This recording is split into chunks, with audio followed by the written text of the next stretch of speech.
Hi, I'm Simone. And I'm Ash. We're from Voyager and you're listening to Rhino Radio.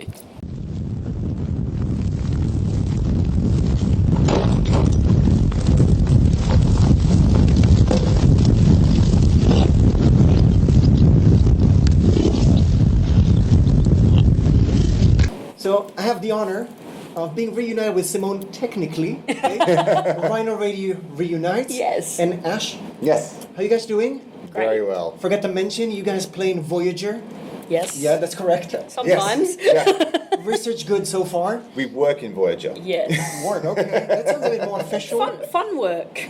Is that what you call it? Fun work? Work and play. Mostly play. You guys are coming from Australia, from Perth. Yes. Okay, and you got Colors in the Sun Yes. coming out November 1st. Yes. Okay, so let's start with the business first.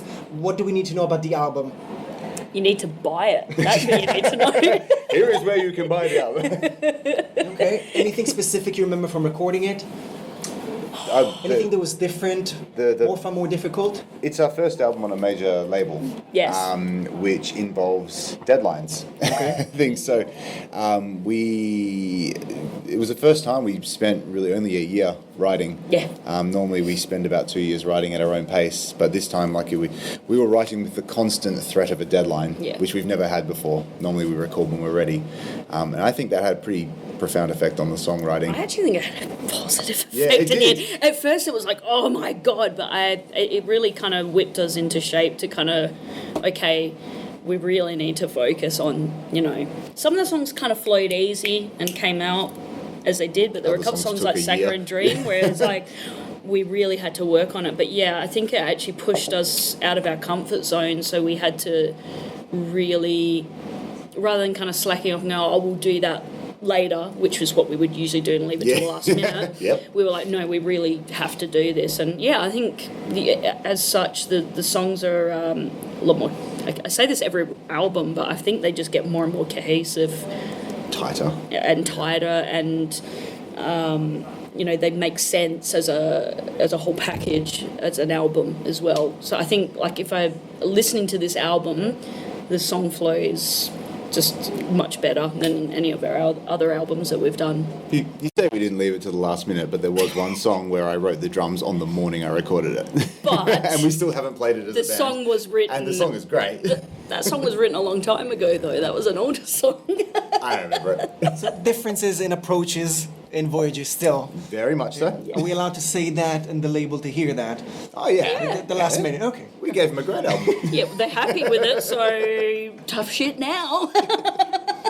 So you guys are on tour right now, and I want to hear about prepping for the tour. Is it more than just making sure that Simone yourself is making all the crazy faces and everything is stretched and flexible to bring them on stage?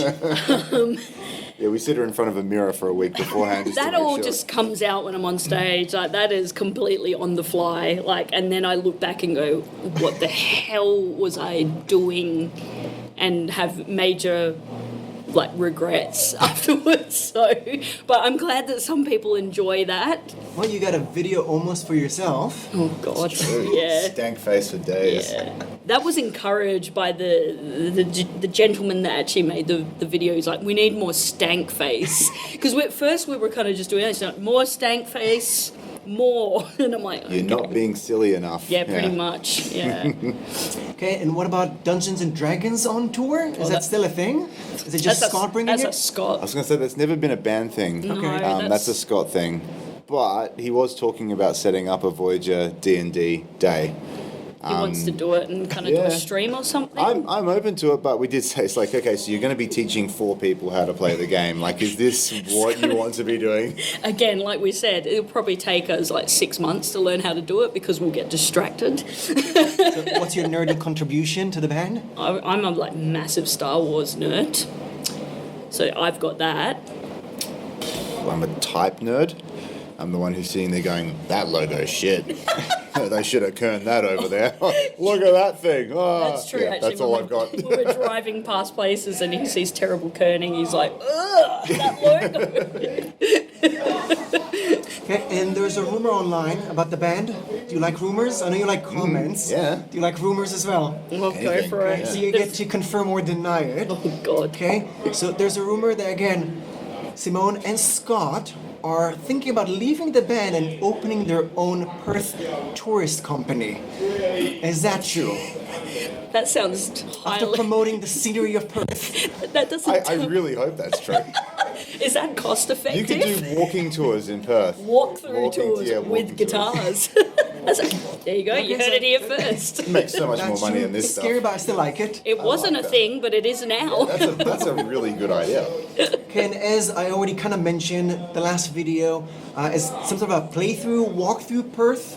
Okay, and I think most of the recent videos are showing scenery of Australia. Is that like a hint at us Europeans, Americans that have not been to Australia? Are you trying to encourage tourism? What are you trying to sell here? I think a little bit. Sorry. Hey! Don't just go on you. I just Selling did an beer. ash. Yeah, that's usually your my thing. job. I told you I'm just as clumsy as you. No, it's everywhere. Everywhere we go when we tour, people ask us about where we're from, but very few people have been there. Like you always talk to people and go, "Oh, I'd love to go to Australia, but it's so far away." And it's like it's the same distance for me to get to you. It's, True. So I guess it was just a way of answering that question. I think it's nice to show off where you're from as well. Like Yeah. I very much love where I live, and you don't see it represented very much. I don't think as well in I guess the kind of music that we do. So yeah. Yeah, It's and nice to work with what we've got. Put it that way. We can't afford to go out and do it. was it really? I don't know if it was a conscious thing at first. It just a little bit. Yeah. but I don't know. But yeah, I mean, and then we just once we did the Bright Start video, then we just kind of rolled with it. We're like, okay, let's kind of keep a bit of a theme going, and you might notice that they kind of somewhat kind of join together a little bit, the videos. There's like a little timeline running Yeah. through everything. They all kind of link together. Yeah. So you picked your specific likes of your area, or just somebody picked it all for you? You have like memories from those locations? The Bright Star clip was very much showcasing like the landscape. It's it's when I think of where I live, it's pretty much sunburnt. Yeah. Which we got that day filming the Oh, it clip. was like 43 degrees. I was like just cooking. It was. The faces. I don't have a very good complexion for that weather, but I think it came out like really amazing and like just showing off just the. It's amazing. You can drive just under 2 hours outside of Perth, and you see the kind of the red dirt and the sunburnt kind of not farm area, but just the grass is all burnt and everything. It's like completely different to what it looks like in the city. So I just kind of wanted to get a little bit of that in there. You can't really tell, like in the water over the bridge walkthrough. It goes. You can't see it in the clip, but it's actually like one of the places they walk out of is one of the venues where we play most of our best shows in Perth, and then goes past the kebab shop where you get the kebab afterwards. When you've had too many drinks. And then it goes into the foreshore, which is kind of like showing off some of the niceness of the city. So it's probably Easter eggs, I guess, mainly for us more than anyone else. Okay, so there might be a tour one day of all those locations from your videos. Just come to a show just come. and hang out afterwards. Come and check We'll out go through all Perth. of It's them, pretty sweet. The challenge presented. Absolutely. I'll try and claim it later. That'd be great. Okay, and let's go back to the album. So on Colors in the Sun, you have one track, Entropy. Entropy, yes. Yeah, that you're working with Einar Solberg Yes. of Leprous. How did it come to be? Was it actually in the studio at the same time or online? How did it work? No, well, we toured with them a couple of times. Like we brought them to Australia for the first time. We did a co-headline tour, and we became very good friends with them. And then they took us over to Europe to do a tour with them, and we've kind of just stayed friends ever since. And we were like, this song would really sound cool with Einar's vocals because it was a bit different.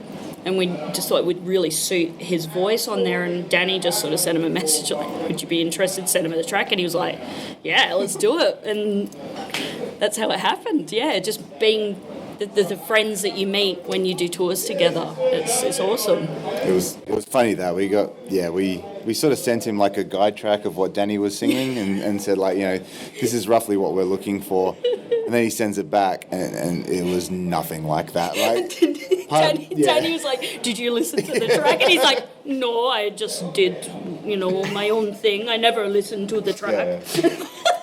It definitely benefits from that, though. Like, what do you expect when you're hired? It is so, because someone else that did an interview with me on Prog Magazine said that it sounded like we'd actually written and recorded the song together with him. They said it sounds like Leprous and Voyager just wrote a song together, and I'm like, yeah, it kind of does, but he put his own spin on it, and that's what you want when you get a guest vocalist. Like, he's wrote his own kind of vocal melodies just with the lyrics, Danny's lyrics, and we were kind of at first like, oh wow, that's different, but then it was like, God, this is such an earworm. We just fell in love with it. It was great. Cannot wait to share with the world, and then we'll comment. Maybe I'll add my lyrics as well. Yes. I know you didn't ask for it, but forced collaboration. Yeah, everyone just starts sending in their stuff. Can you put this on your next album? Crowdfunded album, crowdsourced album. Oh yeah, there's another rumor. so many businesses are coming out of this interview. Yeah. And if I'm mistaken, you guys were not there, but the band started as a power metal band, and you guys are re-releasing the old albums now under the new label. Did you start getting weird comments? I mean, fans love commenting about stuff. We'll go over the videos in a second. But usually it's, I got used to the power side and now you're progressive. I don't know what to do with that. But now they're used to the progressive side and they got introduced to the power side. So what kind of comments do you get from that? It's been, I think, because we kind of got a bit more popular, like probably with the last 4 albums, that you know, there's still some people that like the older stuff, but I think most of our fans are into the newer stuff. I think they're going to be more shocked going back and listening to the first 2 albums, which they'll be like, what the hell is this? The request for the old songs on the current sets? No, I think the oldest stuff we get is probably from Universe, but I mean, that album wasn't really, I mean, it had a couple of power metal tracks on it, but I think that's where it kind of went a little bit more kind of, I don't know, what would you describe Universe as? It's got a bit of a gothic kind of...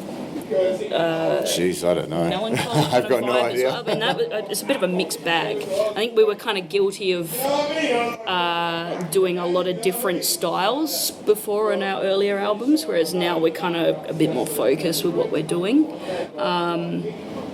But no, I haven't had anyone go, oh, I wish you would play like stuff off Element V. Like, I haven't had anyone say that to us. We've spoken about it as a band, about doing at least one track, if not that 20th anniversary. We're chucking in a couple of different ones for Prog Power, which is one of the first European festivals we ever did way back in 2006.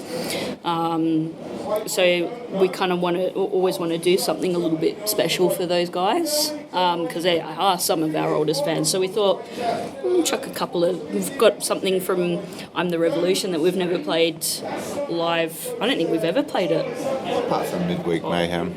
Oh yeah, well that was because we played the whole album, but we've never put it like in a set list before. So there's a couple of little nuggets in there for the guys, but we mainly just want to play the newer stuff. Yeah. We occasionally, like every 6 months, someone might float the idea of re-recording the first album, like because we did that on V. We re-recorded one of the tracks and put it on our 5th album, and it sounded really good.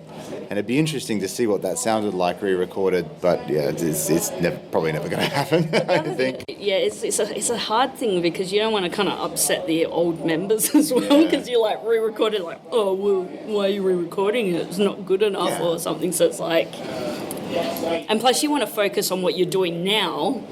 You know, it's a lot of time and effort. It's fun. Yeah, I mean, if we've got free time for like, you know, to re-record an album, but like you kind of want to focus on what you're doing in the present. Teases left and right about the future. We have so many ideas. Just ideas coming out of the wazoo. And another comment about one of your ideas, the YouTube roast. Love them. I loved it and I hated it at the same time. I felt so bad watching that. Because on one hand, I loved your reactions and you took it so lightly and just enjoyed the fact that it is what it is. On the other hand, there's so many people out there that just feel like saying something negative, regardless of what they actually thought. So is it just you kind of swinging back, or you commenting that it hurts, or what's the actual vibe behind those videos before it actually turns funny? I think, I don't know, for me, it's just water off a duck's back. Like, I believe in what we're doing. I really enjoy what we're doing, so people can say whatever they want, and I don't mind, and it's funny to read them back to yourself. So like, funny. We saw one today that just said, I would be embarrassed to release this song, and I thought that was the funniest thing I'd heard all week. Yeah, I had someone giving me crap because I pulled faces and I was only playing a chord, and I said, you must be fun at parties. It's like, get a sense of humour. Like, clearly the walkthrough video is meant to be a joke. Like, I'm not pulling the faces because I think I'm like, you know, God's gift to guitar or anything. It's meant to be funny and fun and tongue-in-cheek, you know. I've always got the tongue firmly in cheek. Yeah, I think when you're doing what you want to do, especially musically, you can't expect everyone to like it. And I don't expect everyone to like it at all. And when people don't, all you can do is laugh. I mean, we were absolutely pissing ourselves doing that. We actually were. Do you know what the funny thing was? Is we were doing. I think we were actually doing pledge stuff for the Ghost Smile thing. We were trying to set it up, and we were so stressed out. We just went, "Fuck it, let's do something fun," and we just made it. Like, and we did it in like what, like It was 15 minutes. Yeah, half an hour, and we were just. It was the best way to kind of just let off a bit of steam, is just making a quick video and just having a laugh at. I enjoyed it. I'm happy it's that you guys great. actually enjoyed it. Yeah, number 3's in the works, I think. Yeah, we've already got a few That was my collated. next question. Again, I'm happy that you guys are enjoying it, but I'm still annoyed that there is something to comment about. Look, everyone gets it, and that's the age that we live in now. Is there's just so many keyboard warriors. It's like it's the in thing to be like edgy and like dislike something. Get a life. But maybe don't, because it makes our lives a bit more entertaining and we can have a laugh. So It's probably kind of funny as well, because with the label we're on, Season of Mist, it's quite a heavy, intense metal label, and we're not doing very heavy, intense metal at the moment. So we're kind of provoking it a little bit, to be honest. Like, we can't be too upset about it. you've got like We are asking for it. people with corpse paint in their like avatars, like giving you shit like on YouTube, and it's amazing. The Australian way of making friends. Yeah. Pretty much. Okay, and the funniest thing that I've heard is that you guys are still being treated as some sort of like a newcomer. The band's been around for about 20 years, 7th album, and still sometimes people ask you, so do you have anything out? Yeah. Are you releasing your debut? We're releasing our 7th. Yeah. Yeah. Been around for 20 years. So are you gonna get the Kerrang newcomer this year? What's That would be amazing. Yeah, I mean, I'm not going to say no. I'd take it. I would so take that. Yeah, just play along with it. Yeah, we're new. We just started 6 months ago. so just going along with it? Yeah. We were talking before about it's always good to be the underdog. You know, it's nice to just, I don't know, not have that weight of expectation on you, I suppose. So when you're the permanent newcomer, no one really expects too much of you, and it's fun to blow people away, I suppose. Okay, Simone and Ash of Voyager, thank you very much. Do you have anything else to add? Obviously, we need to mention that Colours in the Sun is going to be out November 1st. Yes. Still a few more days in the UK. Yes. Hopefully a return planned as well, but anything else you want to add to friends and listeners out there? The Keep hardest I mean, I question- think you've pretty much covered most of it. Well, keep your eyes peeled, because we are releasing a new video before the launch of the album. Yes. That will be coming out About 2 weeks. 2 weeks-ish. Yeah. Nothing concrete, but yeah, around. a general plan. And look out for us in 2020, because we're going to be doing a lot of touring. Yes. Yeah. And should be back this way for more dates. More. more in 2020. Good shows, lots of shows, bigger shows. Yes. Exciting shows. Yes. Okay, thank you very much for your time. Thank you. Thank you.